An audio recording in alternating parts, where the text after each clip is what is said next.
Shalom, shalom, shalom, my brothers and sisters of the nation of Israel, the so-called blacks, Hispanics, and Native American Indians, the Israelites that the Bible speaks of. Welcome, welcome, welcome to another end of the week Sabbath class. I'm your brother Ananias. Brother Leonidas. Brother Ezekiel. We are A.O.I, the Awakening of Israel, and as always, each and every week, it's an honor and privilege for us to be able to come before you to give you another edifying and uplifting lesson. But before we get started, as always, we want to give all honor, glory, and praise to Yahweh, by Hashem, Yahweh Shai, Hamashiach, Yahweh being the Heavenly Father, Yahweh Shai being his Son, who the world calls Christ in the Paleo-Hebrew. But through his strength, sacrifice, and example, we are all able to be here today to be uplifted and edified in the spirit.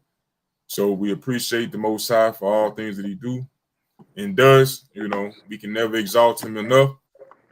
But through his strength, sacrifice, and example, we are here and able to be together as a family to be uplifted in the spirit and to learn something new. Today's class is going to be taught by the mighty brother Leonidas. We appreciate it, brother. He's going to bring forth a mighty class tonight. And as always, we want to always remind our brothers and sisters to continue to pray for your nation day in and day out. As the scriptures tell us, we're supposed to pray without ceasing, and that includes praying for your nation of people, praying for the destruction of this wicked kingdom that we're dwelling in right now, and for the uplifting and restoration of our nation. So pray for your nation. Pray to the Most High without ceasing. Pray for more wisdom, knowledge, and discernment. You know what I'm saying? And for the healing of your brothers and sisters. So always keep that in mind and keep pushing forward each and every day. And we appreciate everybody tuning in as always. And one thing we want to make sure that you do while listening to this class, don't just sit there and watch, but take out your Bible, take notes, follow along and read. Brothers put together classes for reasons, not just for entertainment purposes, and not for that, but for edification purposes. So we encourage you all to follow along, pay attention, and learn something. You know what I'm saying? If you got any questions while we're going over the class, feel free to ask in the comment section or send us an email, you know. But nonetheless, we're going to jump right into it. I'm going to pass the reins on to my brother Leonidas. It's on you, King. Shalom, Israel. Tonight's class is going to be on faith. The title of tonight's class is The Size of a Mustard Seed. Now, for those of you who are not familiar with that scripture, that's referring to Matthew chapter 17, verse 20, right? Which it y'all reads, excuse me. Matthew 17, verse 20, it reads in red letters, and Jesus said unto them, because of your unbelief, for verily I say unto you, if ye have faith as the grain of a mustard seed, ye shall say unto this mountain, remove hence yonder place, and it shall remove, and nothing shall be impossible unto you. Now, in that scripture, it tells you, it gives you the understanding that the amount of faith that you need to empower or to begin any goal or task through the power of the Most High, given unto the Most High, that the size, it has to be, at the very least amount, it's the size of a mustard seed. So for anybody who doesn't have really a scalable thought of idea of the size of a mustard seed, you could probably look no further than the tip end of a ballpoint pen. That's how big a mustard seed. Thank you, brother. That's the amount of faith you need to accomplish whatever you righteously need to do in this world. The size of a mustard seed. I want that to kind of sink in on for anybody who's ever heard that scripture before, but just never had an ideal understanding of how the size of what a mustard seed actually is. And that's what we got to begin to build with. We don't want to limit. We don't want to think that the size of a mustard seed is all we need, or um, or just long as I have a mustard seed amount of faith that should get me through life. No, we want to build our faith. We want to continuously make it larger, stronger, more powerful, more accessible. But at the very least, that's what we have to begin. That's just the idea through the scripture. The size of a mustard seed, and the the reference what we're going to as far as the topic of faith. Let's go to Galatians chapter 5, verse 22. This is an addition to the Fruits of the Spirit series that I started a few classes ago. So just to reiterate, faith is being one of the fruits of spirits that we need. Could you please read Galatians 5:22?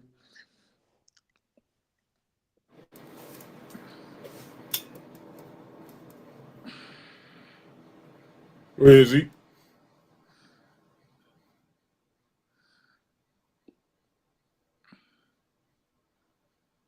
It's frozen. Okay. All right. The book of Galatians, chapter 5, verse 22. But the fruit of the Spirit is love, joy, peace, long suffering, gentleness, goodness, faith, meekness, temperance. Against such there is no law. So what I try to begin with every class is to reiterate when I go into the topic is regarding this subject matter. It's just a reminder that faith is part of the fruits of the Spirit, as Brother Ananias just read. Now, faith, by definition, we to give some people, to give a better, a more broad understanding, sometimes we have to go into a worldly definition of what the word faith means. So,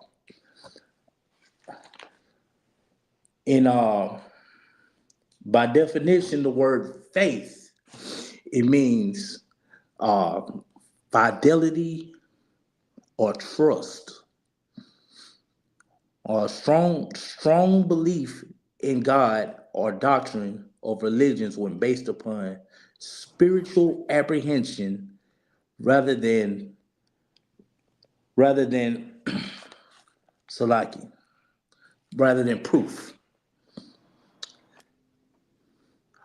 Okay, it's also complete trust or confidence in someone or something. Now, when we have, it's a lot of things we think about in life. We have placed our trust in or our faith in. Maybe it's failed us. More than likely, unfortunately, more than likely it hasn't.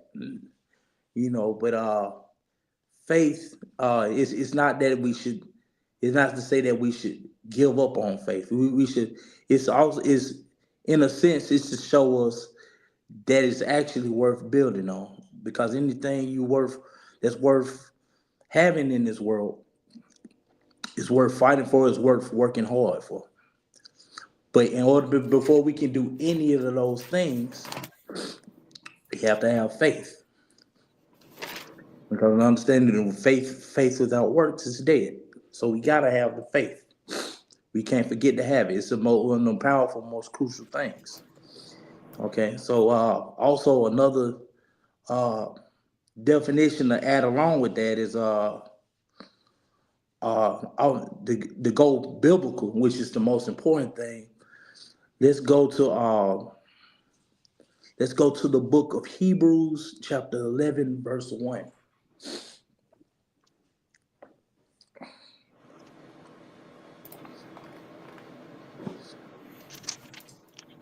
Can y'all hear me?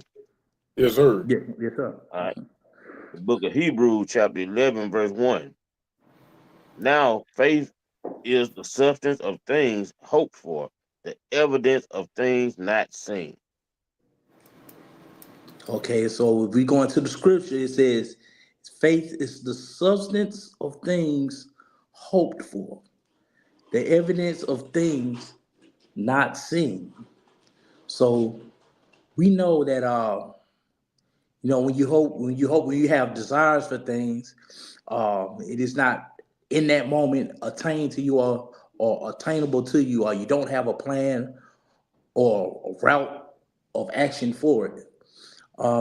At the very most you want to do, at the most what you can do is you can hope, you can you can desire, you can, you naturally have these feelings about these things that you want, you know what I'm saying? But the main thing to start with is you got to have the faith that you can have attain the things that you want. That the thing, that seed that was planted into you about that thing that you wanted, that's the substance of the things that was hoped for. You know, and it's the evidence of the things that's not seen. Is like that's when you begin to build your faith. That's when you begin to you begin to pray, you begin to fast, then you begin to put in a route of action, then you begin to actually um, carry forth uh, actual works in place to see if you even feel like whatever it is that you desire is worth attaining, or if you can do it. And a lot of times we beat ourselves up or talk ourselves out of the things that we really want because, to be honest, a lot of times we don't really want to put in the work, and work is important. But I mean, you also have to couple that with a lot. You have some people who are willing to work. I mean, and work and willing to work pretty darn hard, but they're so wrapped up in their ability or willingness to work that they tend to forget the couple it with their faith. They have faithless works, and that's almost like making you that's almost like putting you being a hamster in a hamster wheel. Where it doesn't have to be that way. You understand? All right.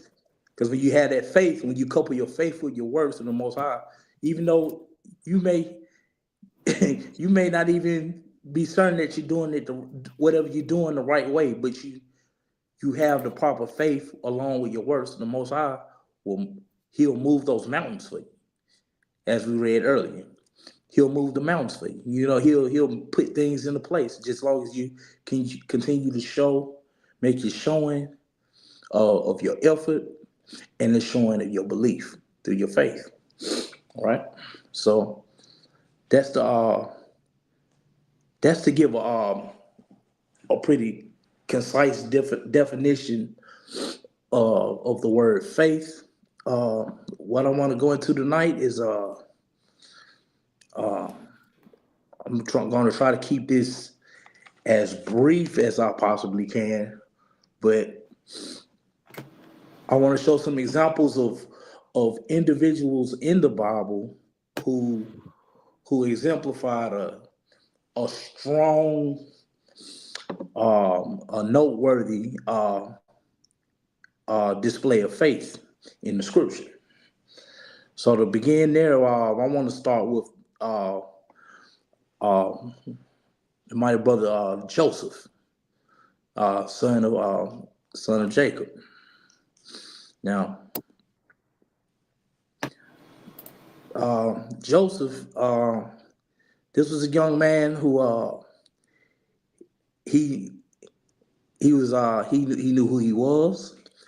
You got to remember during this time in the Bible, he knew who he was. He had an understanding of the law, uh, and he was very diligent to carry forth those laws when it was necessary for him to do so. He was very diligent in doing so, and then by doing so, uh, he he became one of his fathers. That was his father's favorite son. Not only for that, but because he was one of the sons he was able to have at a much older age in his life. So he had a special flavor, a special favor that he outwardly displayed on him, right? So to get to that story, to that account, let's go to the book. Let's start at the book of Genesis, chapter 37, verse. I'm gonna start at verse 1.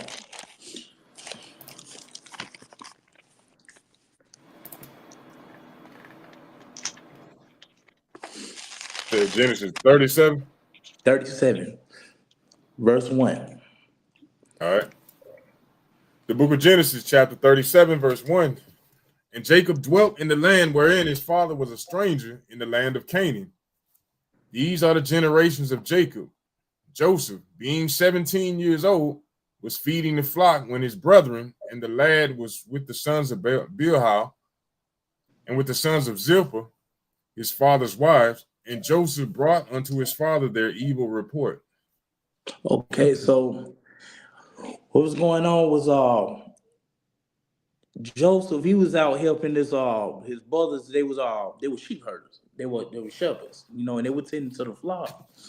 And uh, Joseph, being the youngest of his brothers, um, he saw that they went dealing into some level of mischief or wickedness that they were dealing into, and he didn't want to take no part in it. And that's one step or one level of it, because you don't even know if you got like a few brothers that got probably a few harebrained ideas, you don't always want to participate in, take part in it. You know when they up to something bad, but it was another level uh, where he they went to he heard what they were doing and he reported it to his father. So, uh, a lot of times you hear, I would say not just I say usually in the so-called black household, you hear the saying, "Hey, you don't be a tattletale, don't snitch, mind your business." You know what I'm saying? You usually it's to a point to where you might hear a parent tell a child that because they might have one child that just tell too much. They just telling everything, right? Mm-hmm. And by this account, what we have to remember about Joseph, the reason he was one of the favorites is because he uh he took fast to the law. He understood what was going on. So in reference to that, I want to go to uh let's go to I think it's hold on.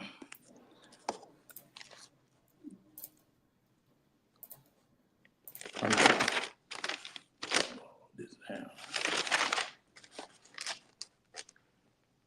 So like okay. Let's go to the book of Joshua 1 and 8.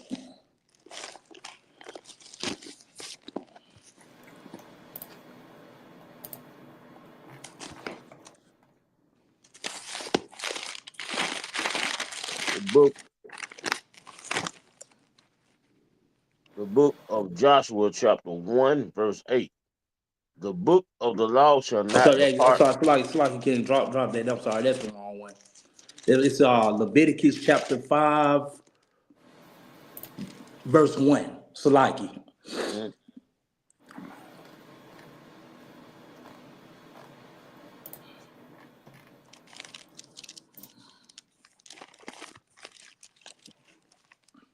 The book of Leviticus, chapter 5, verse 1. And if a soul sin and hear the voice of swearing, and is a witness whether he had seen or known of it, if he do not utter it, then he shall bear his iniquity. Okay, so Joseph was around and he saw the wrongdoing he was a witness to the wrongdoing that was going about and what was being spoke of. And excuse me, like I said, Joseph was well aware of the law. He knew what the law was. And he held fast to it. Excuse me. And by that law, he went and told his dad uh what his brothers was doing. Right. So from can you continue to read from at verse 3? All right. This is the book of Verse. Genesis, chapter 37, verse 3. Now Israel loved Joseph more than all his children because he was the son of his old age, and he made him a coat of many colors. Okay, so now Israel, Jacob name was changed to Israel. So when Israel and Jacob is synonymous. He said he loved Joseph more than all his children because he was the son, as we spoke earlier, he was the son of his old age, which would make him his youngest son, right? And he made him a coat of many colors, right? So you gotta understand what we're building with this understanding of faith of Joseph is for one, okay, now he's holding fast to the law, which has always usually been a, whether we knew it or not, most of the time with our people is an unpopular thing to do. To really just stand on it and believe in it and walk in it. And he did that at a very young age, which made him probably a more unpopular person, especially amongst his brethren, because you have to also consider he was the youngest brother. So if you're really looking at it in the scheme of uh, if it's a young brother and he has a bunch of older brothers and sisters or whatever, and he's the one that's got to call all of these folks out about what they doing wrong. You think you think they really care or listen about what he got to say about it? He the youngest. Like, what does he really know, right? They not really studying anything that he got to say about it. But I mean, he was doing right by keeping to the law, and that's what his father loved him the most for, along with him being his being the youngest son of being a son of his old age, right? So continue, verse 4. Verse, verse 4. And when his brethren saw that their father loved him more than all his brethren, they hated him and could not speak peaceably unto him. Okay, continue to read, Hey, can I add something right quick? please. I just wanted to make a quick note. This right here shows favoritism, and it's a father choosing one child over the others. The same way that the Most High, the Creator, the Heavenly Father, chose Israel over all nations. You know what I'm saying? And what happened when he showed love toward one more than the other? They hated him. The same way these other nations hate Israel, us as a nation, because we were chosen. We were loved more than them. They hated him the same way these other nations hate us. And it also shows the similarities between the two. You know, how you can choose and have a favorite amongst your own children or amongst people. You know what I'm saying? Even though the world try to shy away from that, there are favorites. You know what I'm saying? But favoritism, that's in the scriptures. But the world will try to have you thinking otherwise. But I just wanted to bring that out. Cause that's powerful, King. That's very true. Like you said, the Most High, he has his own personal favorites amongst so many different realms. It's like that's just one example. Like he has his own people, his favorite color, his favorite flower. To that extent, he is particular about the things that he likes and what he does not like. Right. So right. So can you Read. continue to read at verse 5? All right. Genesis chapter 37, verse 5. And Joseph dreamed a dream And he told it to his brethren, and they hated him yet the more. And he said unto them, Hear, I pray you, this dream which I have dreamed. For behold, we were binding sheaves in the field, and lo, my sheaf arose and also stood upright. And behold, your sheaves stood round about and made obsidians to my sheaf. Okay, so what we got to understand here is that a gift that Joseph possesses, that he was a dreamer of dreams, and he was able to decipher and explain dreams to people, right? And in that dream that he just spoke of, uh he was telling his brothers that that he was gonna reign over them. So that's like, it's okay. It's one thing you didn't already you got to think about it. Okay, so you just from the other brothers' perspective, they look at it like, okay, all right, you just told on us to dad, okay, and now dad, he hided us. We know he loved you, and now on top of that, you got the gumption to come and tell us that one day you gonna rule over us just because you the favorite over that. That's the way they looking at it. A bunch of That's how the older brothers looking at the little brothers like that, and by them thinking that he got the nerve uh to speak that way or fix his mouth to say anything like way to him, with him being the younger brother, it made them dislike him even more, right? He said in verse 7, the further explain, it says, For behold, we were binding sheaves in the field, and lo, my sheaf arose and stood upright. And behold, your sheaves stood round about and made obedience to my sheaf.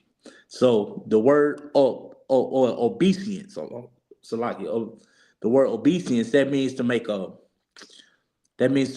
a humbling gesture, like a bow, like to bow down or to kneel down or something. So so if you go on to verse 8, you read verse 8. All right. And his brethren said to him, Shalt thou indeed reign over us, or shalt thou indeed have dominion over us? And they hated him yet the more for his dreams and for his words. Okay, so what they understand about Joseph, he has these dreams, he has these prophetic dreams. They seem that they come to pass. He's very much like the power he has with his dreams is very much the same way King David was when he was able to speak of when he's able to speak of his victories over his opponents, no matter who they were and what manner they were. They know when he sends his prayers up, that's a wrap. Because they knew the power that he had with the Most High and for who he was. Joseph was in that same manner, right? So in verse 8, he says, his brother said to him, shall thou indeed reign over us? Thou shalt indeed have dominion over us? The more they thinking about this, the more they hear him say the things that he's saying to them, uh, the more they hating him. They just hating him more and more. And that's that's more so evident with uh,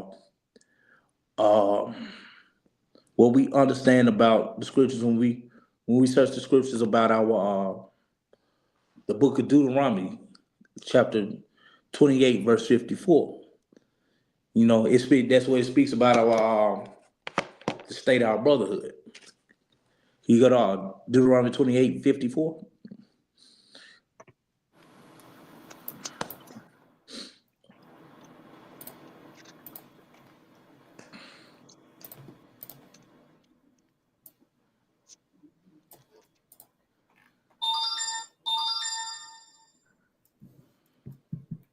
The book of Deuteronomy, chapter 28, verse 54.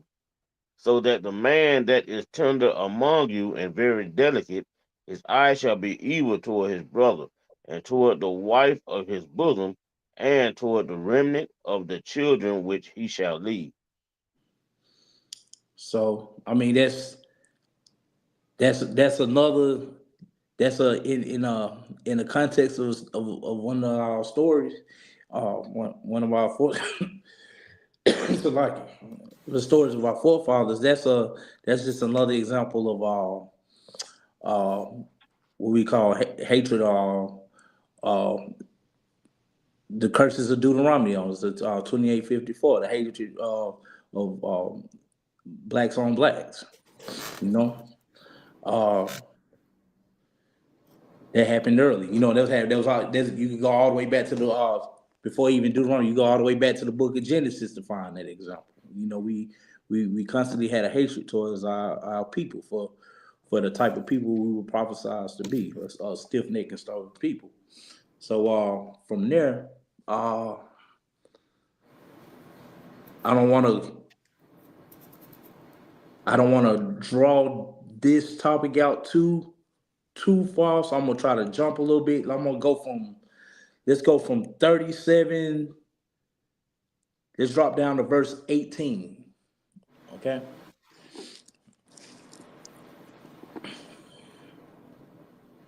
All right. Genesis chapter 37, verse 18. And when they saw him afar off, even before he came near unto them, they conspired against him to slay him. And they said one to another, Behold, this dreamer cometh. Come now, therefore, and let us slay him and cast him into some pit. And we will say, Some evil beast have devoured him. And we shall see what will become of his dreams. So see that's further to reiterate the curses of Deuteronomy. You said not only they it spoke of how much they hated their brother, but now they're conspiring to kill him. It is all just for him, um, acting righteously as the Most High would want him to. It's just like what Brother Ananias brought earlier. It said when you're doing what you're supposed to do and you being who you're supposed to be, you will be the most hated of all. And it's something you have to prepare for. It's something you mentally have to prepare for, and going through taking that walk, you have to have the proper faith to know that not only would you understand that these things will rise up against you, but you will be able to move forth through these things, right? So continue All right. verse 21. verse 20, 21. And Genesis chapter 37, verse 21. And Reuben heard it, and he delivered him out of their hands and said, Let us not kill him. And Reuben said unto them, Shed no blood, but cast him into this pit that is in the wilderness. Lay no hand upon him, that he might rid him out of their hands, to deliver him to his father again. And it came to pass, when Joseph was come into his brethren, that they stripped Joseph of his coat of many colors that was on him. And they took him and cast him into a pit, and the pit was empty. There was no water in it. I read. And they sat down to eat bread, and they lifted up their eyes and looked, and behold, a company of Ishmaelites came from Gilead with their camels bearing spicery, and balm and myrrh, going to carry it down to Egypt. And Judah said unto his brethren, What profit is it if we slay our brother and conceal his blood? Come, let us sell him to the Ishmaelites, and let not our hand be upon him, for he is our brother and our flesh. And his brethren were content. Okay, so start right there for a moment. So at first, they was gonna kill Joseph, but at a certain point, they had some, not the highest level of compassion, but it's they found an alternative as opposed to just killing them in cold blood. You know what I'm saying? They decided instead of just killing them, uh, let's send them off into slavery. Let's send them to the Ishmaelites. which we know as the Muslims today. So they sold them to the Muslims. It's like, excuse me, they sold them off to the Muslims, and they felt like they were able to wash their hands of their brother without having to shed blood. And, if I guess in their eyes, they felt like it was a less of a grievous and heinous act. The it was one step less of having to actually kill them and shedding blood, being the fact that that was their brother. Because just like um Joseph understood and knew the law, you know what I'm saying? His brothers, they knew it too. They knew it too, and they just didn't take heed and they didn't hearken in the same way that Joseph did. You understand? Because you got to remember, that's what we got to understand about this. The context of the Bible at this time. We can never forget that these are our people. We can't forget that at this time, everyone knows who they are. They understand what the law is, and we are not separated from those things. You understand? So that's what was going on at that time. So please continue reading that. Uh, that was verse 28. 28. Genesis chapter 37, verse 28. Then there passed by Midianites, merchantmen, and they drew and lifted up Joseph out of the pit and sold Joseph to the Ishmaelites for 20 pieces of silver, and they brought Joseph to Egypt.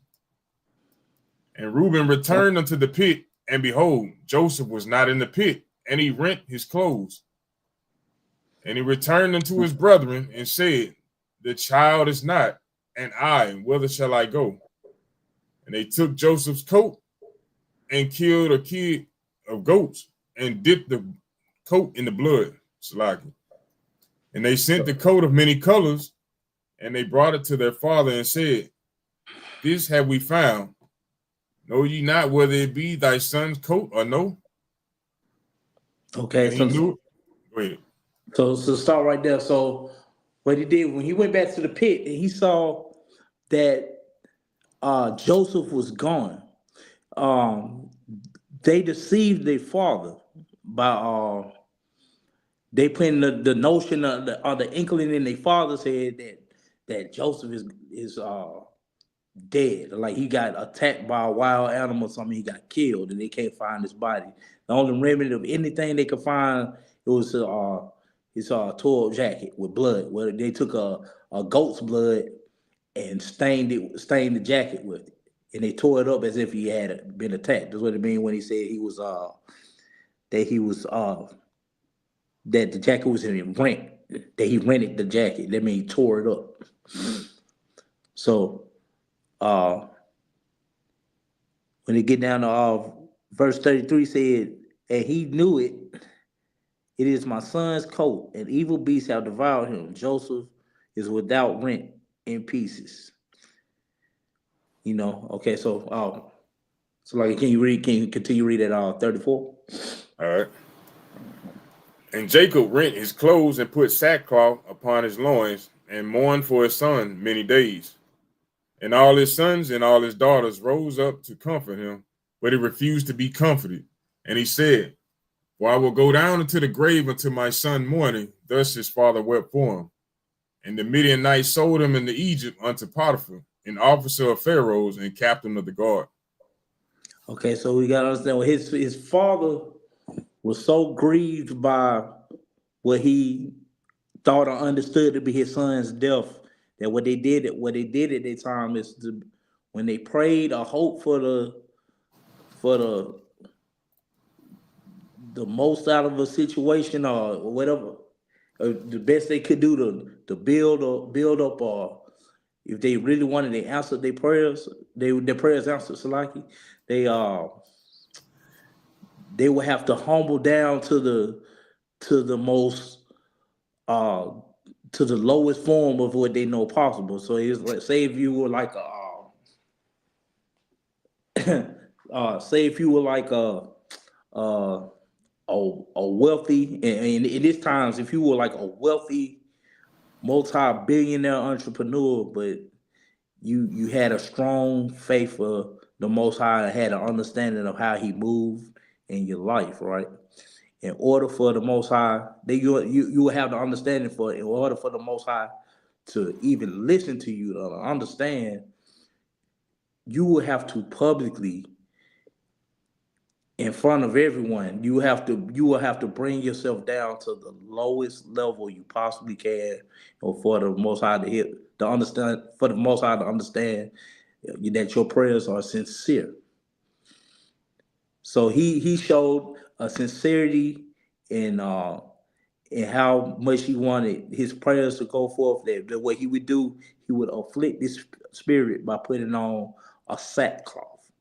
Take his clothes off, he put on a sackcloth. You know anything about a sackcloth and the idea of something like an old potato sack or something like that. That's what he wore. It's a very uncomfortable thing to wear, but he was doing that to afflict his spirit in the time of his prayers and grievance. Right? So the reason I brought those verses out is to build up with Joseph. It's like to bring up with Joseph is that the understanding of uh, his his his power, his connection with the Most High, what the Most High blessed him with, his obedience to the Word, or what he was able to do, and even in despite of doing so, how different various circumstances rose up against him. You understand? Now, like I said, I can't read.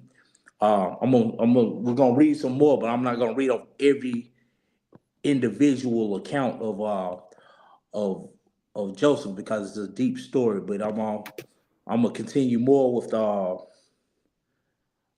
gonna go up to we're gonna go to Genesis chapter 39. I'm gonna start at verse 1 in that chapter. Now, what we want to get into is we want you to understand that the things that he went through, despite having the faith that he had, and his diligence in carrying out the law as he understood it to be, and he knew it to be, that it did not waver. Whatever situation he was in, it did not waver what his responsibility was as far as his knowledge of the law. He carried it out because he had faith. He had a very strong faith in the Most High. So you read chapter 39 start at verse 1, go down to uh verse 6. All right. All right. The book of Genesis, chapter 39, verse 1.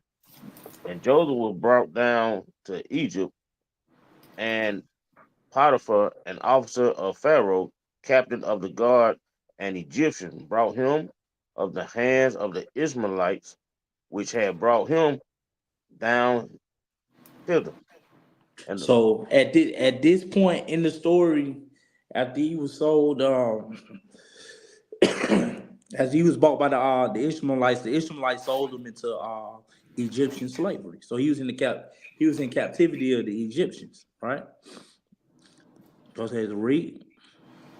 verse 2.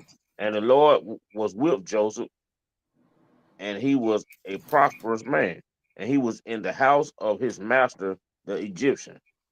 Okay, that's important. It said, and the Lord was with Joseph.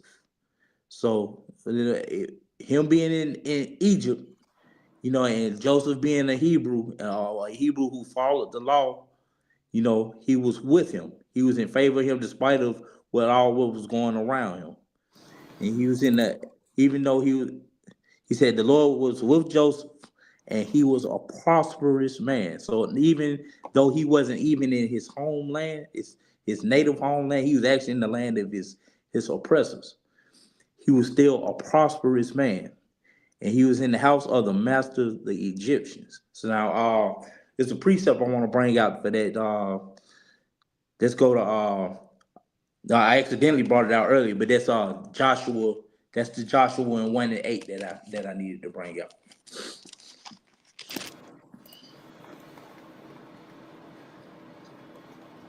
The book of Joshua, chapter 1, verse 8. This book of the law shall not depart out of thy mouth, but thou shalt meditate therein day and night, that thou mayest observe to do according to all that is written therein. For then thou shalt make thy way prosperous, and then thou shalt have good success. So that's synonymous with that scripture. It said you gotta the book of the law is it shall not depart from out their mouth, but thou shalt meditate therein day in and therein day and night, and may have to observe to do according to all that is written. So not only do we read and observe, but we have to carry forth action. We have to believe, and we have to carry forth action. It's coupled. And when we do those things, only then will he make our way prosperous. And then we will have good success. So it's really no way around, and it's no way around it. And even Joseph understood that. So he understood even in the land of oppressors, he was still able to have good success. He was still able to have good success because he not only did he know the law, but he carried out the law in the land of his oppressors. So that's something really to think about. That's a mighty thing to do. You understand? So continue to read it. Let me read it, verse 9 before you go back. Right. It goes exactly with what you were talking about. Verse 9, Joshua chapter 1, verse 9, it says, have not I commanded thee, be strong and of good courage, be not afraid, neither be thou dismayed, for the Lord thy God is with thee, whithersoever thou goest. So he's telling them right there, be strong and keep these commandments, be of good courage. And when you do these things and not be afraid, guess what? The Lord thy God is with thee wherever thou goest. And that's exactly what we're reading right now. That's right. That's right. I have I was honestly at one point in my life, I was definitely in a point of ignorance when I used to have this saying, but it resonates more so now with the understanding of the responsibility of the things that I have to do. Is like when that spirit of fear, it comes across you, and you have it's involved with something that you know it's necessary for you to do. You should always you should have that sense in your mind, and to understand that that's an opportunity. That's an opportunity to seize whatever it is that you were praying or what you were asking for, to put those works, to couple those works with your faith. So I always used to say is, man, if you if you afraid to do something, if it's something you want to do and you're afraid to do it, if the fear was holding you back, just do it afraid. Just do it afraid. But I mean, right now that we in the truth, it's got to be righteously slow. So, but that's that's that's a good addition, there, King. Brother Ananias. This one. Let's continue at let's see. That's at verse 39. Chapter 39, verse 3. 3. And his master saw that the Lord was with him, and that the Lord made all that he did to prosper in his land, in his hand. Verse 4. And Joseph found grace in his sight, and he served him, and he made him overseer over his house, and all that he had he put into his hand. Need a precept, King. Yes, sir. Let me go to Proverbs chapter 16, verse 7 right quick. This is a key precept that we as a nation need to keep in the back of our mind, or in the front of our mind, or keep in our mind at all times. But this is so fitting for what the brother just read.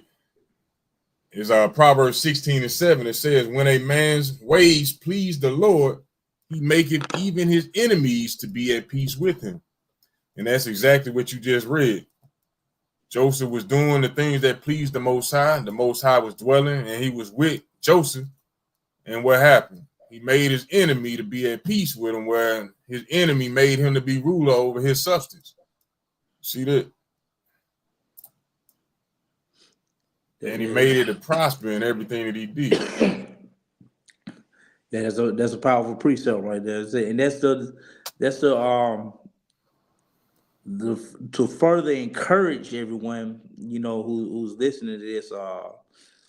Uh, Try to take that whatever you got going on in your life, with whatever is, it's a righteous thing to do, but you feel like it's something just really holding you back. As far as it might be a situation where, well, actually, if you really assess the situation, all the ducks might be in a row. Everything might be in there in place in order for you to carry out and achieve what you need to do. You just need a little faith. But before you even try to do those things, pray, fast, and like the mustard. I like to say that the mustard seed are scattered all over the pages. If you read, it's enough encouragement for you to build up and do whatever it is you need to do. You right? It's all over. It's all throughout the pages, all throughout the scriptures. And wherever it applies to you, it's there.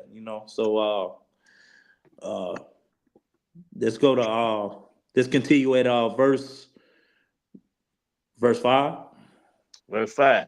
And it came to pass from the time that he made him overseer in his house and over all that he had, the Lord blessed the Egyptian house for Joseph's sake. And he blessed of the Lord, excuse me, and the blessing of the Lord was upon all that he had in the house and in the field. So you Verse see, 6. that's how powerful and how mighty the way Joseph moved. That's how much power he had with the Most High. You know what I'm saying? He was an Israelite. He was a prince that had power with God and men. So much power to the point that when he left all he had in Joseph's hand, he knew not all that he had. So like this verse 5. And it came to pass that at the time when he made him overseer in his house and over all that he had, the Lord blessed the Egyptian's house for Joseph's sake. So if it would really the sum that up, if it wasn't for Joseph at that time, Egypt was doomed anyway. But then for Joseph giving them at least uh, a heads up on how to prepare, they would have really been in for it. So Egypt had a small amount of blessing to at least prepare, only because of Joseph. You right? It was for Joseph's sake. And the blessing of the Lord was upon all he had in the house and in the field. So Joseph was a blessed man because of his walk and his faith with the Lord. Continue. All right. Verse 6. And he left all that he had in Joseph's hand, and he knew out and he knew not out he had, save the bread which he did eat. And Joseph was a goodly person and well favored. Read. Verse 7. And it came to pass after these things that his master's wife cast her eyes upon Joseph, and she said, lie with me. Okay, before we get off into this, you know what I'm saying? I want you to understand that even during the times of his blessings, at this point, he's coming from a very lowly state, being sold into captivity by his brothers, uh, being put in prison. Or what, not put in prison yet, but excuse me. He's being mourned and grieved by his father. His father doesn't know the state that he's in, and all of a sudden he came from that to being having a high ranking place in a land that's not his own. He's blessed. He's extremely blessed at this point now. Now, this is also to show you with faith, because just because you have faith in things, and because you, even when things are going good, that doesn't mean that you forget the exercise and push your faith forward. Because the same way you need that your faith when things is rolling high, you definitely gonna need them when the chips is down. Now I'm gonna show you, this is what happened while the chips was up for Joseph. This is what all of a sudden happened to him. So I'll start at verse 7. And it came to pass after these things, his master's wife cast her eyes upon Joseph, and she said, lie with me. Verse 8. But he Right. refused and said unto his master's wife, behold, my master wo- would not what is with me in the house, and have committed all that he had to my hand. Verse 9. Therefore is none greater in this house than I, neither have he kept back anything from me but thee, because thou art his wife. How then can I do this great wickedness and sin against God? Okay. So Joseph, excuse me. So Joseph, he he's getting tempted by the Pharaoh. The Pharaoh's wife. She's trying to get him to sleep with her, right? And he's refusing. Like he's continuously refusing. You know what I'm saying? He's no matter how she's coming at him, she's not letting up at all. She's continuously pressing him about wanting to for him to lie with her. And in the midst of her doing so, he let her know right off the bat. He said there is none in this house greater than I. Neither that. So he kind of, he, in that sense, for knowing who he was in comparison to who she was, he kind of mocked her. You know what I'm saying? It made her feel bad. Now she upset. Not only can she can't get what she want, but she getting insulted at the same time too. So neither have he kept back anything from me but thee, because thou art his wife. How then can I do this great wickedness? So once again, he knows the law. He understands that he's not supposed to deal with women outside his nation, right? And he kind of can't sin against God. So, in fact, I'll continue to read. Continue to read. I'm going to bring it up in a minute. Verse 10. And it came to pass as she spake to Joseph day by day, that he hearkened not unto her, to lie by her, or to be with her. Read.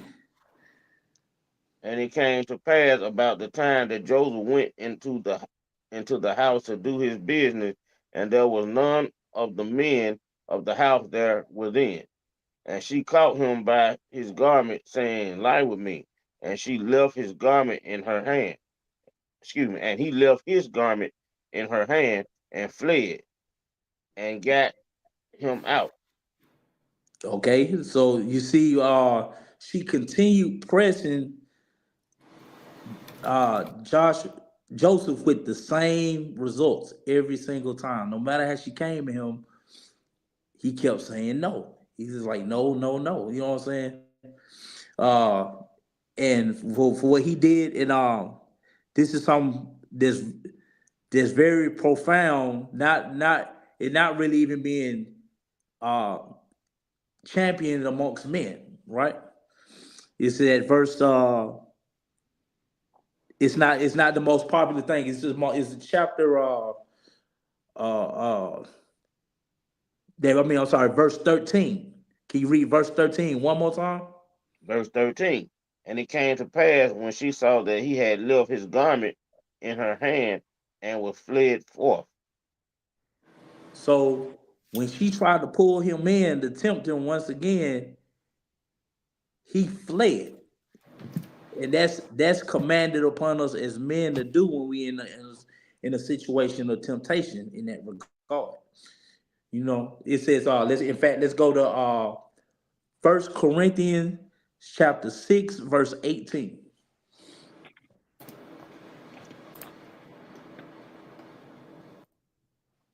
This is what Joseph did.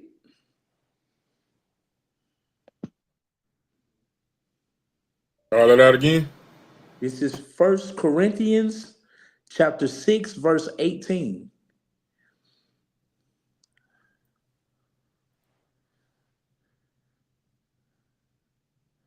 Book of First Corinthians, chapter 6, verse 18. Flee fornication. Every sin Hold that a on, read that man again. Do what? flee fornication. Flee Every sin, fornication. Okay, read. every sin that a man doeth is without the body, but he that committeth fornication sinneth against his own body. Joseph understood that, man. It said, whenever we have the opportunity, to deal with a woman, and it just as men, we typically count that as what we call, that's a notch on our belt. That's amongst in the worldly sense, amongst man, that's a badge of honor. You know, you shouldn't Right. commit. You know, uh, it's adultery, of course. That's we're not. So those are things that we know that we're not supposed to do. But the spirit to which he, excuse me, the spirit to which he avoided the situation, he didn't calmly get up and walk away, or he didn't say no, hey, I gotta go. Maybe he didn't talk. He didn't try to finesse or calmly talk himself out of the situation. He fled so much to the extent that he left his clothes. She tore his jacket off on him trying to get out of there because he didn't let the temptation. He didn't give the temptation the opportunity to overpower his decision making in the matter. He fled the situation. So that's what that is commanded to do. Flee fornication. Every sin that a man doeth without the body, but he that committeth fornication sinneth against his own body. So that's what he did. So that's once again, this is Joseph um, in a trying, tempting situation. He's keeping the commandments of the Most High, like to the T at this point. Let me get So one more detail to go with that. Same thing, but it's a little more detail with it. It's a rock, chapter 21, verse 2. It says, flee from sin as from the face of a serpent. For if thou comest too near it, it will bite thee. The teeth thereof are the teeth of a lion, slaying the souls of men. That's powerful. So you want to flee from sin like you running from a snake. You know what I'm saying? That's right. You don't want to bite you, right? That's right. Yeah, that's a That's powerful on you, though, precept right King. there, King. It's 21 too. All right, that now for myself, bro. Thank you. That's like I said, that's exactly what he did. He ran up out of there, man. He he didn't give the situation an opportunity to overtake him. But in the midst of that situation, he had left his garment in her hand and was fled forth. So watch what happens from this point. All right, read verse 14.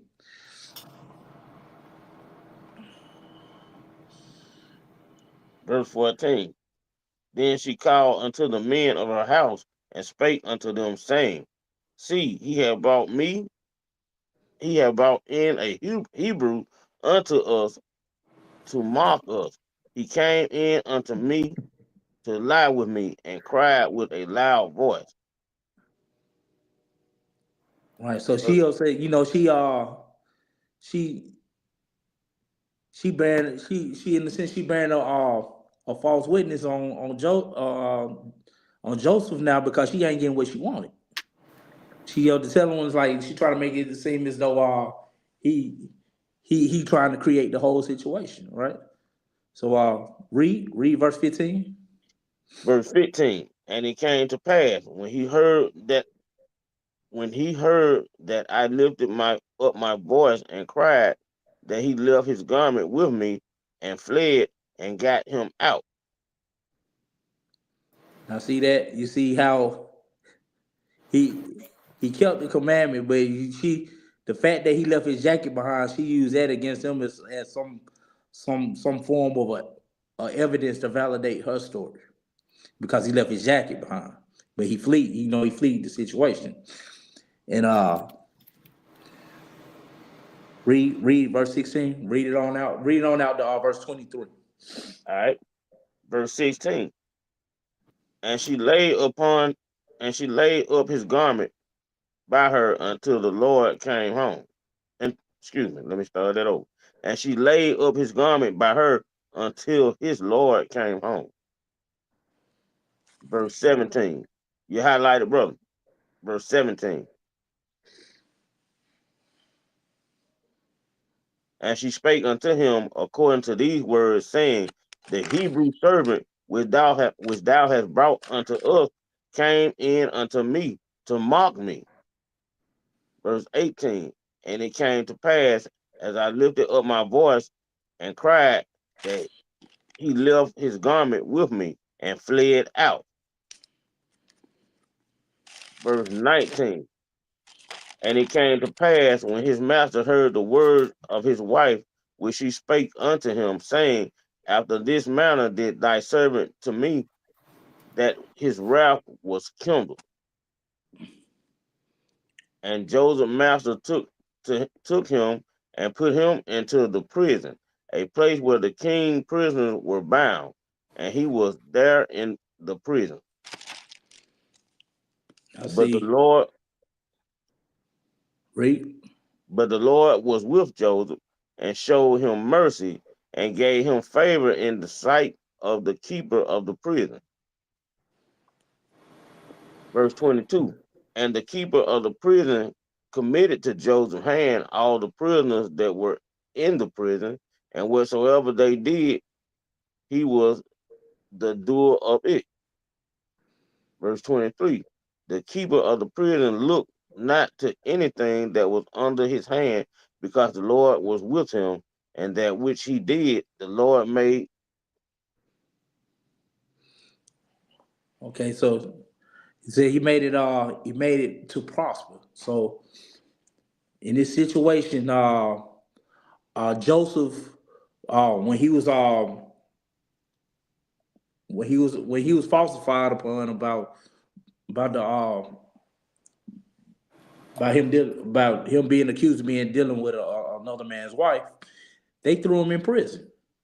So now he back down at a low point again, but his faith never wavered, and it was to a point now to where uh now he's in prison, but the keeper of the prison, now they have an understanding of uh he has a rapport, he has a reputation that preceded him for his relationship with the Most High. So like I said in verse 23, the keeper of the prison looked not to anything so like that was under his hand, because he knew the Lord was with him, and that which he did, the Lord made it to prosper. No, the prison keeper knew that about Joseph. So and even when he was at one of his lowest states of being committed to prison, he was still highly favored. He had things to move for him even when he was locked up in jail. So that's a continuous of faith that we gotta have. Not only when everything's going good and we ride high, but when the chips is down, we gotta have our faith gotta be even stronger. We That's have right. we have to have the accessibility of that faith. We can't hope and desire and just on the whim thinking of like, oh, we can't be woe is me about uh or what we need to do to get out of this situation when it's understood of what we need to do. That's when our faith really needs to go into overdrive, because we know we've been shown, and at a certain point you should know that you have a real God that fights for you and moves things on your behalf. And all That's you have right. to do is your part. All right.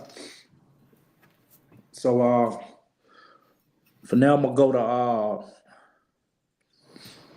mm,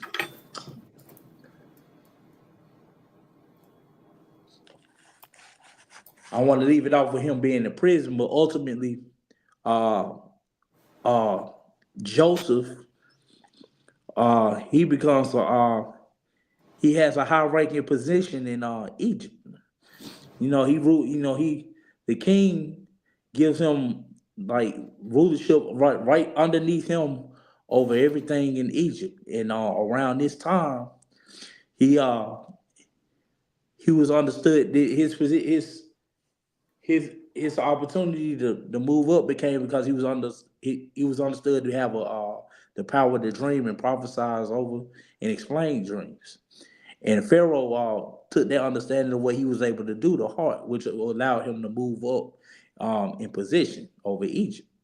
Now, at this time, I'm cutting this down just to for the sake of saving time. But while he was ruling over in Egypt, uh, he prophesied of the pestilence that was supposed to come in Egypt. He says there was supposed to be 7 years of a great bounty, where they were supposed to have a great yield in Egypt, but then right behind that it was another 7 years of extreme pestilence and famine. So now he said the 7 years that followed behind the first 7 years of bounty, it was so impactful that anybody who came across this land, they will have no idea that anything could ever possibly be even yielded in the land. That's how bad the famine was. So they gave the Pharaoh at least the opportunity to try to gather and yield and prepare for the famine as much as he possibly could. And while this was going on, David was overseeing Egypt. And so at this time, the word of this was coming around, and uh, uh, Jacob sends his sons to go to Egypt to see if they can gather food to prepare for the famine. And when they go to Egypt, they come to find out, lo and behold, they go to Egypt, and who do they run into? They find out his brother was he ran in Egypt just as he prophesied before he left, right before they tried to before they tried to get rid of him. So now they don't know what to do. They're afraid. They thinking because his brother got all this power now, he was very much in position to just hand it to him. That he could have did any type of vengeful act that he wanted to do to him, but instead of doing that, he uh Joseph, he took care of his brothers. He clothed them, he fed them, he made sure they had food that they needed to get back to take care of home, right? So Joseph was through and through. He was a mighty brother. He was a keeper of the law, and he had a very very strong faith that was able to carry him, not only lift him up to very high positions, but when he was in very low positions, it helped him to stay afloat and carry him out of those situations at times. So that's why I had to bring all. It's a Joseph is a very long, a very detailed, a meaty chapter of account in the Bible when it's dealing with faith. But I try to make it as brief as I possibly can to give the understanding of what's required of us to uh, to be faithful. What goes into having a faith. You have to have diligence. You have to have continuance. You have to have obedience. You have to have all these things. You know what I'm saying?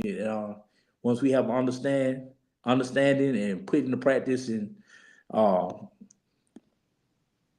understanding that doing those things, we incorporate those things into our life, it yields fruit. You know what I mean? I mean, lo and behold, it is one of the fruits, one of the seven fruits of the spirit, is faith. So when we do those things in our life, uh, uh, Joseph is a great example of how to carry out in the faith that we must instill. Now, to kind of come on through, I got a couple more precepts that Joseph ran a little bit longer than I had planned to, but I'll tell you what. Can you go to? Let's go to the book of Hebrews, chapter 11, verse 6.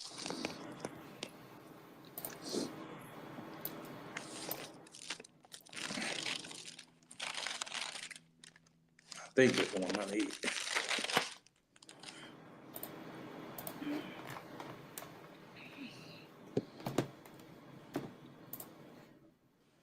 All right. The book of Hebrews, chapter 11, verse 6. But without faith, it is impossible to please him. For he that cometh to God must believe that he is, and that he is a rewarder of them that diligently seek him. Right. So with that verse, and once again, it's reiterating that faith. You know, you have a lot of people that try to separate the two. Like one supersedes over the other. It's as long as I have faith and I believe, and I know people have heard that even that's just that line right there is saying a lot. If I just have faith and I believe, I can do. I can get through and overcome everything. But even when you say if you have faith and you believe, it's if your belief is hinged upon work or an act. How can you do one without the other? So I mean, like uh, faith and works are synonymous. It's synonymous, but faith is a key integral part because you're showing that you believe in something that's outside of yourself. You know what I'm saying? And you believe in a higher power. You believe in the most high, the Lord God of Israel, to move things for you as He done for all our forefathers in the past. That you are of that people and you can do the same thing, That's right? right. So all those same things are allotted to you. So from there, let's go to let's go to the book of Psalms, chapter 40, start at verse 10 and read the 17.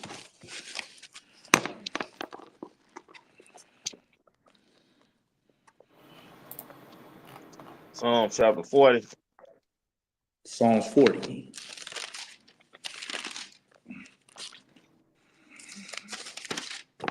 All right.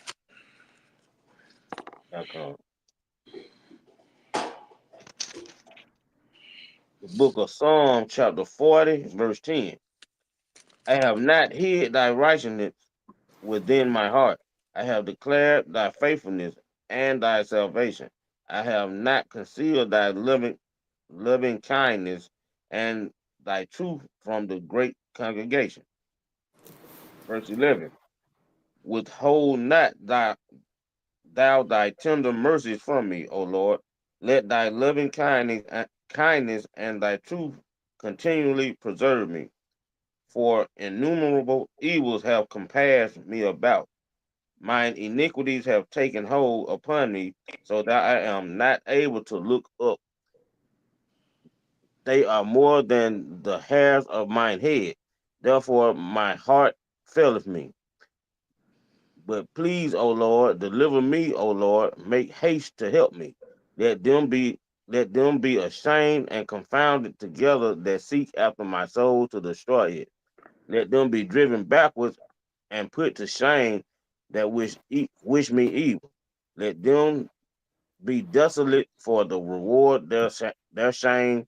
They shall say unto me, Aha, aha, let all let all those that seek thee rejoice and be glad in thee. Let such as love thyself thou let such as love thy salvation say continually, the Lord be magnified. But I am poor and needy, yet the Lord thinketh upon me. Thou art my help and my deliverer. Make no tarrying, O my God. So this is songs. This is one of the many songs of King David. King David, he has a he has a lot of situations almost not not parallel to, but in certain ways synonymous with what Joseph had going on, but he had direct head-on opposition. He was more hands-on with opposition with other, not just of other people, just but outright of a lot of times other nations, armies, like in multiplicities, and like he got into different situations to where uh even in certain instances it was probably of his own people, where he didn't know who to trust, or he didn't know where he could seek refuge from. But he always knew when anyone else in the world failed him, he had the Most High. He had the Most High to pray to. He had the Most High to. Well, at this point, his faith should have been is unmatched at this point for how many times he's been he has went through and overcome numerous situations. But in that last verse he said, but I am poor and needy, yet the Lord thinketh upon me. Thou art my help and my deliverer. Make no tarrying. Oh my God. So even at his lowest state, he has the sense, he has the knowledge to know that the uplift and exalt it's like the exalt the Most High, because that's the source of everything he needed to overcome and to move forward, even at his lowest point. Right, and we can't forget that as well. We take a lot of situations in our lives for granted. Well, we should really be playing like even without the result. We should be humble enough to pray to the Most High on a continuous basis, the way in the manner in which King David did. We take for granted how many times we uh was able to swerve out the way of that car on the way home from work, or how that one wrong step uh probably could have got you in the hospital, but it didn't. You know, with too many things that we have taken for granted in our lives that that we should. It's almost like we're walking around here faithless when we need all the faith in the world and probably 7 other planets to make it. But but the Most High, He loves, He favors us, He cares for us. But at the very least, we have to exalt Him. When we have to show, we have to honor Him by showing our faith in Him. That's an honorable thing, to really just show your faith, to give yourself enough, to humble yourself down enough to show that you believe that He can move for you. It makes life so much better when you can do those things. So from there, let's go to I'm gonna go to the apocrypha. Let's go to. I got about 3 more precepts. I'm gonna try to wrap it up tonight, King. Uh, let's go to the book of Sirach, chapter 15, verse 15, and read that to 20.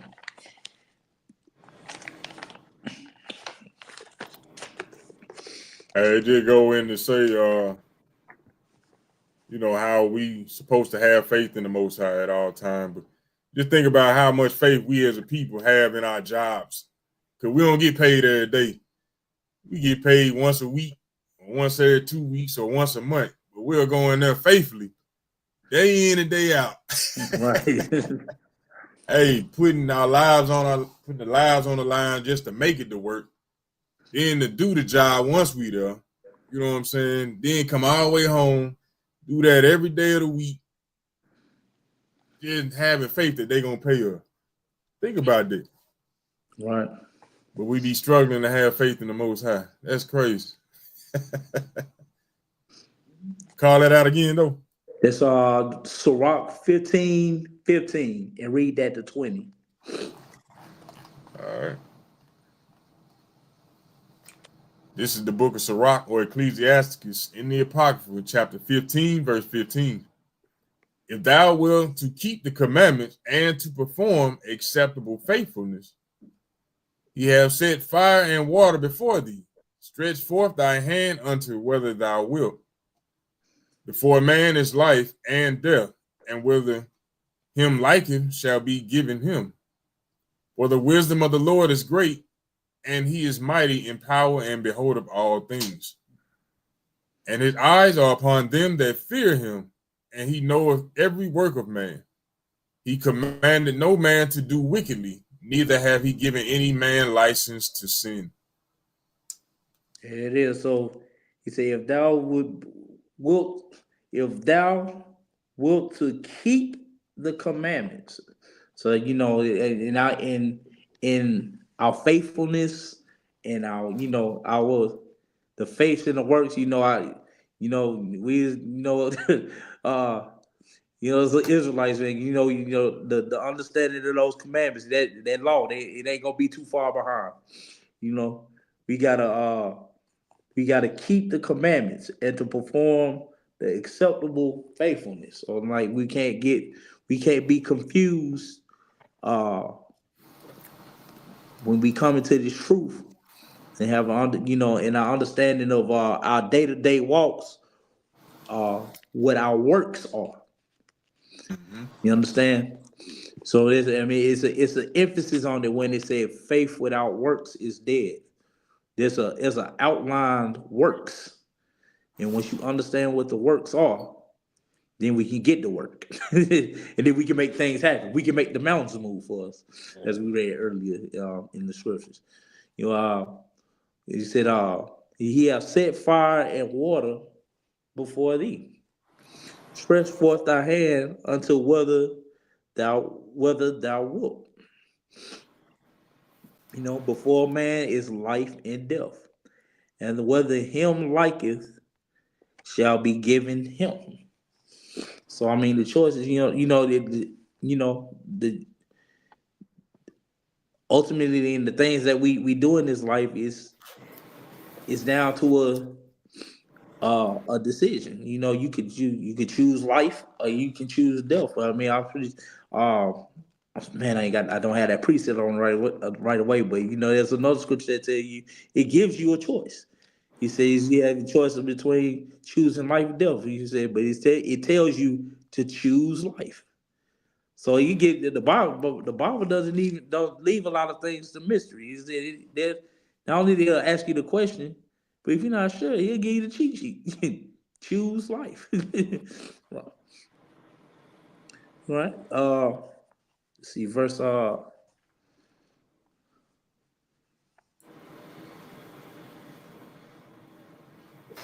Deuteronomy chapter. thank you, King. You gonna bring it out? Yeah, I got you. Deuteronomy chapter 30, verse 19. I call heaven and earth to record this day against you, that I have set before you life and death, blessing and cursing. Therefore, choose life, that both thou and thy seed may live. Choose life. that's that's powerful. I said that you can't tell me in this house of Israel, man, that the Most High is not in your favor. He gave you a question and he gave you the answer. I saw a video not too long ago. Uh, there was a college a college teacher. They were having a final exam, in their class, and she was grading the class. She was grading the exams. They was going over the test in her class, and the the teachers is 400 degrees in the whole class because ain't nobody really passing the. That they either barely passing the class or they not passing the test, and the teacher told them, he said, apparently no one studied opened the email I sent you before you went out on your break. He said, had anybody opened up the email to see what was in it, it was the test with all the answers to it. Had you opened up the email, you would have had the answers to the test. Oh man. Now that also goes hand in hand. Once again, one of my favorite. Um, all praises to the Most High for Brother Ananias showing me this early on. But it's the scripture I love to bring out. It's Revelations chapter 12. Uh, Revelations 1:3. Salaki. It's blessed is he who reads. Blessed is he who readeth. We got to open up the script. We got to get to the scripture. We got to see what answers lie out for us so we can attain what's laid out for us in this kingdom, right? So from there on, I got two more. I got two more precepts, gang. I want to bring out. Let's go to 46. Let's go to Sirach 46. And I'm gonna read that chapter out. And in fact, I'm gonna leave it right there. I'm gonna just read Sirach 46.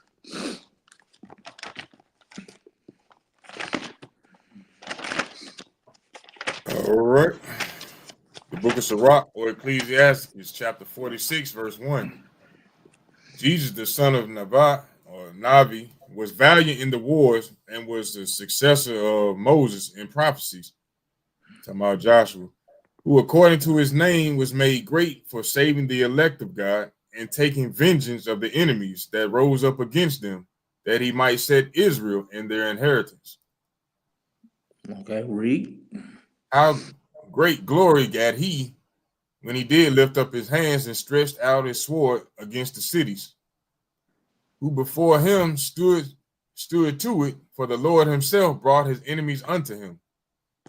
Did not the sun go back by his means, and was not one day as long as two? He called upon the Most High Lord when the enemies pressed upon him on every side, and the great Lord heard him. And with hailstones of mighty power, he made the battle to fall violently upon the nations.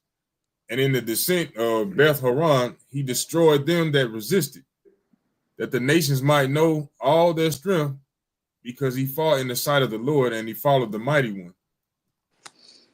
So this is a man. This is a man once again. This is a man after the Most High. He said whenever he went to war, he went to battle. He had the favor of the Most High because he had an understanding of the law. He had an understanding of following the commandments, and he had a righteous values for his people. Right. So continue to read. All right, verse 8. In the time of Moses also he did a work of mercy, he and Caleb, the son of Jephunneh, in that they withstood the congregation and withheld the people from sin and appeased the wicked murmuring. And of 600,000 people on foot, they too were preserved to bring them into the heritage, even unto the land that floweth with milk and honey. The Lord gave strength also unto Caleb, which remained with him unto his old age, so that he entered into the high places of the land, and his seed obtained it for a heritage, that all the children of Israel might see that it is good to follow the Lord. Read that again. That all the children of Israel might see that it is good to follow the Lord. Okay. So for the acts that he was doing, it was a mighty acts that he was doing before everyone, because it's just like you want to take it into what we do as a work act of the things that we do, uh, when we have to go out and teach, when we keeping our high holy days, when we doing anything that's upstanding with the law, and we when we have to outwardly do those things to bring folks in, it's to bring Israel together. It's for to let everyone see that it's okay to be a righteous group of people, even if no one else is in support of uh, the manner of good that's for us, that benefits us. Because at the end of the day, that we have to rely on the Most High and each other in the most perfect sense of the way that it's supposed to go. So it says that all the children of Israel might see that it is good to follow the Lord. Now, who could possibly argue against that? But you have some people that will. Mm-hmm.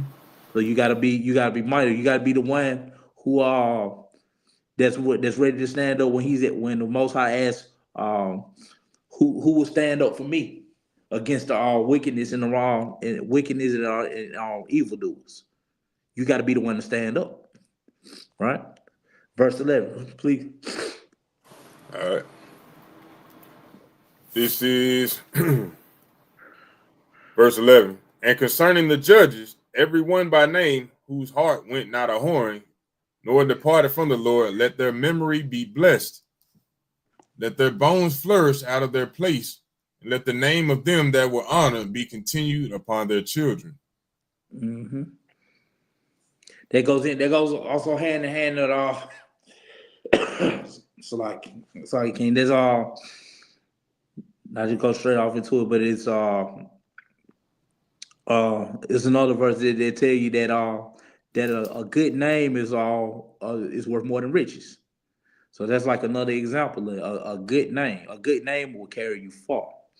It's worth more than that anything you can spend or any currency that can be given upon you, man. A good name. Uh, what comes with it is integrity, character.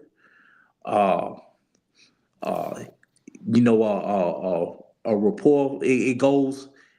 It's synonymous with just a name. It's uh a reputation or a lineage. If they think of something that your father, your grandfather did, he understand. Somebody may understand something that somebody generations ahead of you or how they were, and they were still around. And you have other people that are around to be aware of your reputation or your family name.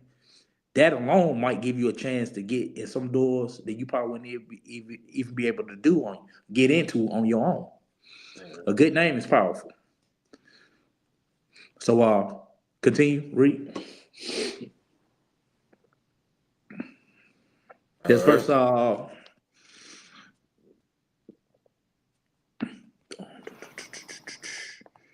verse 12. All right. Uh, Let their bones flourish out of their place, and let the name of them that were honored to be continued upon their children. Samuel, the prophet of the Lord, beloved of his Lord, established a kingdom and anointed princes over his people. By the law of the Lord, he judged the congregation, and the Lord had respect unto Jacob. By his faithfulness, he was found a true prophet, and by his word, he was known to be faithful in vision. Okay, so you see that it said, by his faithfulness, he was found a true prophet, and by his word, he was known to be faithful in vision. So I mean, that's it hand in hand. That's we can't get away from it again. It's faith and works. So I mean, like if you by faithfulness, he was found to be a true prophet. Uh, thank thank you, sister Judy. She found the precept I was looking for. It was a good name is rather to be chosen than great riches, and love and favor rather than silver and gold. Thank you. Uh, but yes, it said, well, By his faithfulness, he was found a true prophet, and by his word, he was known to be faithful in vision. So not only is he putting forth the faithfulness by being a true prophet, but then he had to give his word on some things. And by his word that we did, in order for you to give your word on something, that's an act in itself. So like faith and works, you can't get away from it. It's a couple process, and it's more powerful together than it is apart. It says so. Verse 16, please. All right. He called upon the mighty Lord when his enemies pressed upon him on every side, when he offered the sucking lamb. And the Lord thundered from heaven, and with a great noise made his voice to be heard. And he destroyed the rulers of the tyrants and all the princes of the Philistines. And before his long sleep, he made protest. uh, Protestations. yeah, in the sight of the Lord and his anointed.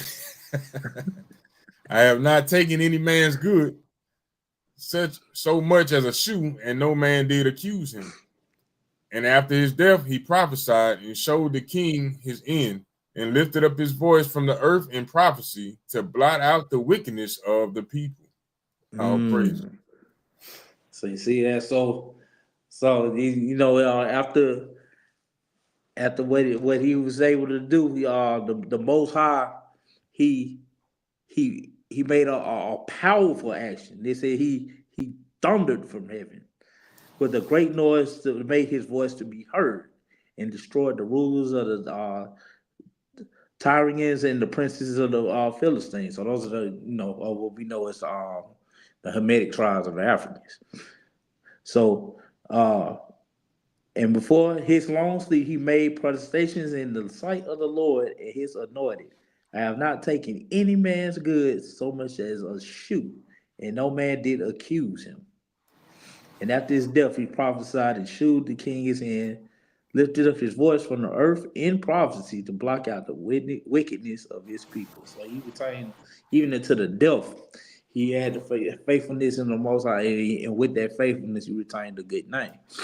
You know, so in doing so, that's what we gotta remember to do. We gotta defend as a collective. We have to when we come into this truth, we have to defend our name. We have to carry our name with honor and integrity. So we got to remember that we're a family.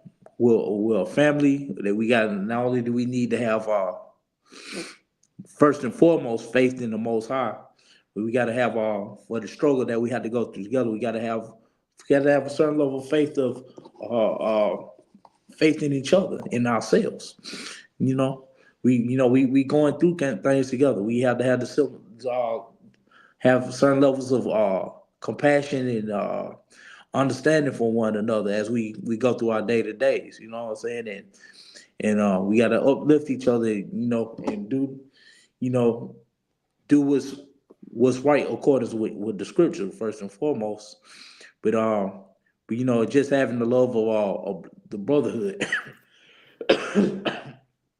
you know, by But where it first starts with, it starts with that mustard seed. We got to have that mustard seed in the Most High. Understand he can move uh, all things for us. All things are attainable to us through Him. Let me bring out one script, bro. Please.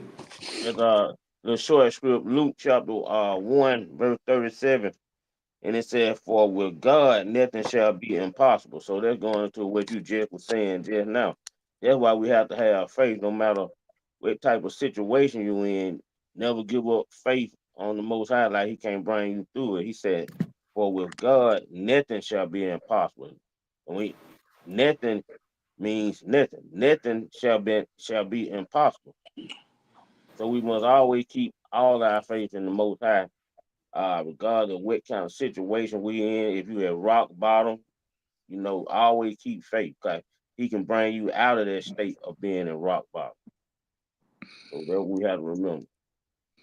You got All right, that's yeah. All right, that's all.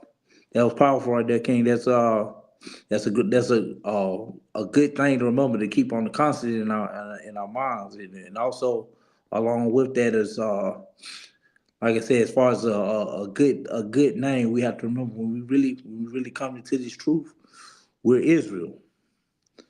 We're the house of Israel. When I mean to that, I mean all the way down to the name. You know what I'm saying? We're Israel. Every last one of us. That's our name. And that's our good name. We have to when we walk forth every day, when we deal with one another, when we deal with others. We said when we leave, we have to leave with every person understanding that man, that person he's really of the house of Israel.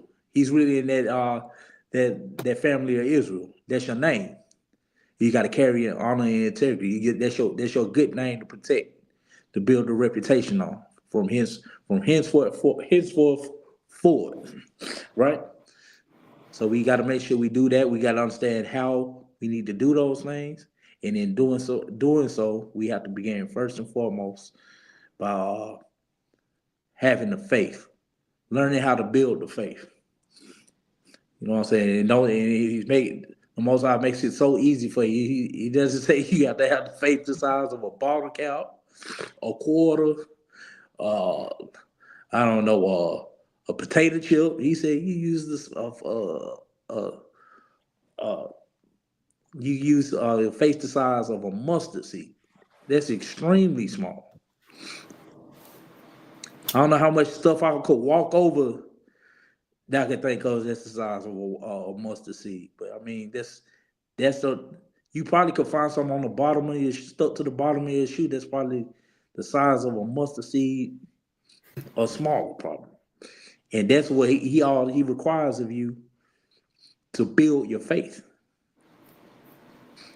So what I encourage everyone to do, I hope they get out of this message is, if you're learning how to build your faith, if you don't have a goal set or you don't have a goal set to attain, uh, how to attain in your mind or how to grow your faith.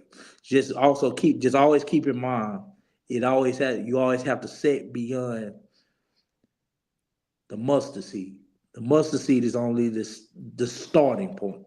This thing can be so much greater, and that's just in you. So when we all come together, ain't no telling it. I ain't gonna say ain't no telling it. There ain't nothing that we can't accomplish because our God is great. That's right. So I'm gonna hand it back to you, brother Ananias. All praises, Eddie. That was a mighty class, brother, and a powerful topic that is needed, especially in these last days, because as we all know, things are getting worse. And as the scripture says, the world grows older or weaker, evil shall increase. So with the evils increasing, guess what? We're going to have to increase in our faith and in the works. So we got to stay diligent. We got to stay prayed up. Got to keep the faith in the Most High at all times. But we got to put that work in as well. So we appreciate everybody tuning in as always. I'm Brother Ananias. Brother Leonidas. Brother Easy. And we are A.O.I, the Awakening of Israel. And we appreciate everybody tuning in as always. And we want to give all honor, glory, and praise to Yahweh by Hashem Yahweh Shai for the abundance of all things. And message ending, hey, keep pushing, keep enduring to the end in order to be saved. Stay prayed up, stay praying for your people, do the work. You can't just be faith without works. You got to be faith and the works. You know what I'm saying? But keep that in mind at all times. And on that note, we say shalom, shalom, peace and greetings to you all, and we out. Oh. Shalom.